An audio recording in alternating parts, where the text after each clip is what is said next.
కాంగ్రెస్ కోటేయకపోతే మీ ration shop బంద్ అవుతుంది, మీ pension బంద్ అవుతుంది.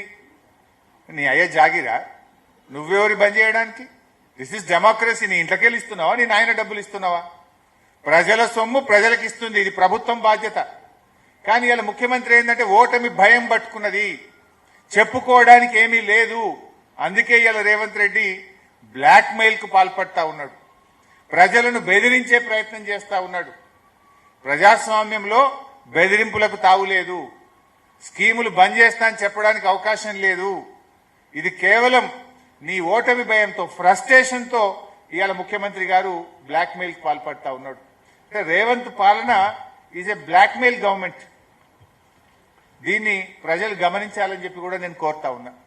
ఈ బ్లాక్ మెయిలర్ కు జూబ్లీహిల్స్ ప్రజలు గుణపాఠం చెప్పాలని చెప్పి కూడా నేను ఈ సందర్భంగా కోరుతా ఉన్నా. ఇకపోతే అన్ని అబద్దాలే, అభివృద్ధి ఆగిపోతుంది అంటున్నారు. నువ్వు కంటోన్మెంట్ లో కూడా ఇదే డైలాగ్ కొట్టినావు. కాంగ్రెస్ గెలిస్తే 4,000 కోట్లతో అభివృద్ధి చేస్తా అన్నాడు రేవంత్ రెడ్డి గారు. చాలా విషయాలు చెప్పారు. 6,000 డబుల్ బెడ్రూమ్ ఇల్లు కడతామన్నాడు.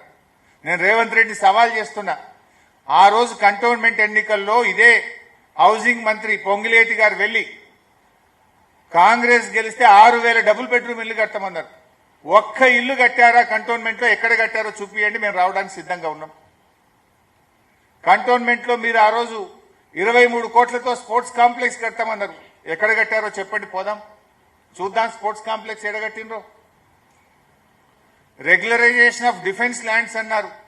ఒక్కరికన్నా రెగ్యులరైజ్ చేసిండ్రా, పట్టా ఇచ్చిండ్రా?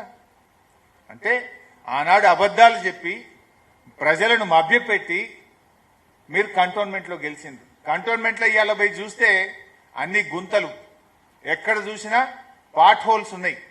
రాత్రి పూట పోతే వెలగని వీధి దీపాలు ఉన్నాయి. ఇంకింత చెడిపోయింది మీరు గెలిచిన తర్వాత.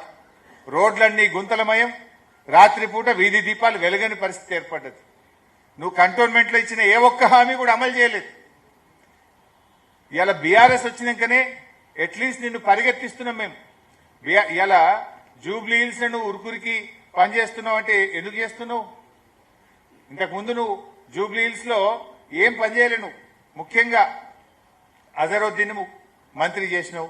2 సంవత్సరాల నుంచి నువ్వు అజరుద్దీన్ మంత్రి ఎందుకు చేయలే? ఇలా నువ్వు బీఆర్ఎస్ ఒత్తిడిలో ముస్లిం మైనార్టీలకు మంత్రి పదవి వచ్చింది. బీఆర్ఎస్ ఒత్తిడిలో నేను ఎన్టీఆర్ స్టాచ్యూ పెడతా అంటున్నావు, పీజేఆర్ స్టాచ్యూ పెడతా అంటున్నావు, గిగ్ వర్కర్ల బిల్లు పెడతా అంటున్నావు. కొల్లూరులో పోయి డబుల్ బెడ్రూమ్ ఇల్లు రేషన్ షాప్ పెట్టి ఇనాగ్రేషన్ చేసి వచ్చినావు ఇమీడియట్ గా పోయి. 7 రోజులు రేవంత్ రెడ్డి ఇలా గల్లీ గల్లీ మోకాళ్ళ మీద పాదయాత్రలు చేస్తున్నాడు, గల్లీ గల్లీ తిరుగుతున్నాడు. ఎప్పుడైనా జూబ్లీహిల్స్ ముఖం చూసినావా నువ్వు? ఇవాళ సినీ కార్మికులను, ఆ రోజు సినిమా యాక్టర్లను జైళ్లలో పెట్టిన నువ్వు ఇవాళ సినీ కార్మికుల దగ్గరికి పోయి వంగి వంగి దండాలు పెడుతున్నావు. ఇట్లా చెప్పుకుంటూ పోతే ఇవన్నీ ఎవరి వల్ల జరుగుతున్నాయి? ప్రధాన ప్రతిపక్షంగా బీఆర్ఎస్ ఒత్తిడి వల్ల, బీఆర్ఎస్ గెలుస్తుందనే భయం వల్ల ఇవాళ నీకు ఇవన్నీ జరుగుతా ఉన్నాయి. 2 సంవత్సరాలు ఇవేవి నీకెందుకు గుర్తుకు రాలే? 2 ఏళ్లలో నువ్వు మైనార్టీలకు ఎందుకు మంత్రి పదవి ఇవ్వలే? ఎన్టీఆర్ స్టాచ్యూ బీఆర్ఎస్ ఎన్నో పెట్టింది. 70 అడుగుల ఎన్టీఆర్ స్టాచ్యూను ఖమ్మంలో పెట్టాం, కూకట్పల్లిలో పెట్టాం, బాన్స్వాడలో పెట్టాం. ఎన్నో చోట్ల బీఆర్ఎస్ పార్టీ పెట్టింది. ఇవాళ రేవంత్ రెడ్డికి ఎన్టీఆర్ గుర్తొస్తుంది. మరి 2 ఏళ్లకి ఎడమైనావు నాయన? జూబ్లీహిల్స్ ఎన్నికలు వస్తే గుర్తొచ్చింది అది నీకు.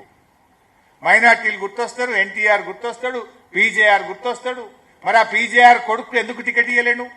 నువ్వే కదా పీసీసీ ప్రెసిడెంట్. నిజంగా నీకు అంత ప్రేమ ఉంటే పీజేఆర్ కొడుకు ఎందుకు టికెట్ ఇవ్వలే?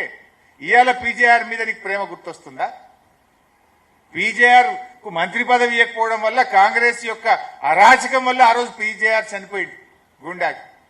ఇవాళ నువ్వు పీజేఆర్ మీద ప్రేమ వలకపోస్తున్నావు. కొల్లూరు డబుల్ బెడ్రూమ్లో ఒక్కనాడన్నా కేసీఆర్ కట్టిండనే నెపంతోని ఒక్కనాడు 2 ఏళ్లలో మీరు పోలే. ఇప్పుడు రోజు ఒక మంత్రి పరిగెత్తుతుండు, ఒకలేనికి ఒకరు ఉరుకుతుండు. ఒక ఆయన పోయి దవాఖాన పెడతా అంటుండు, ఒక ఆయన పోయి రేషన్ షాపులు పెడతా అంటుండు, ఒక ఆయన పోయి నేను మున్సిపల్ చెత్త ఎత్తడానికి బండ్లు పెడతా అంటుండు, ఇంకొక ఆయన పోయి అంబులెన్స్ పెడతా అంటుండు. 2 ఏళ్ళు అడిగిపోయింది. This is all done by BRS. BRS అనే ప్రధాన ప్రతిపక్షం ప్రశ్నిస్తుంది కనుకనే ఈ రోజు ఒకటొకటిగా జరుగుతున్నటువంటి పరిస్థితి కనబడతా ఉంది.